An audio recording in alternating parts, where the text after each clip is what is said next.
Hi friends, PC jeweller இவங்க வந்து gold jewellery பிஸ்னஸில் இருக்காங்க. அது தவிர டைமண்ட் பிஸ்னஸ்லேயும் இருக்காங்க.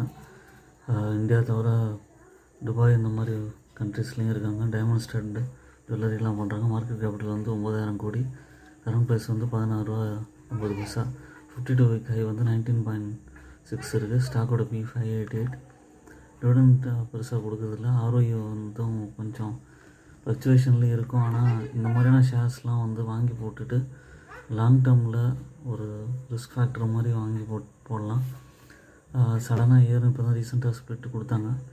160 180 அது மாதிரி போகும்போது ஒரு ஃபார் எக்ஸாம்பிள் ஒரு 5,000 இல்லை 10,000 வாங்குறீங்கன்னா இதை வந்து ஒரு 1 இயர் டேர்மில் ஃபர்கெட் பண்ணிவிட்டு நீங்கள் have to look for other stocks அந்த மாதிரி போனீங்கன்னா ரிட்டர்ன் கிடைக்க வாய்ப்பு இருக்குது. ஓனாக விசிட் பண்ணிட்டு பர்ச்சேஸ் பண்ண என்னோட ரெஜிஸ்டர்ட் பர்சன் என்னோட சேனலை சப்ஸ்கிரைப்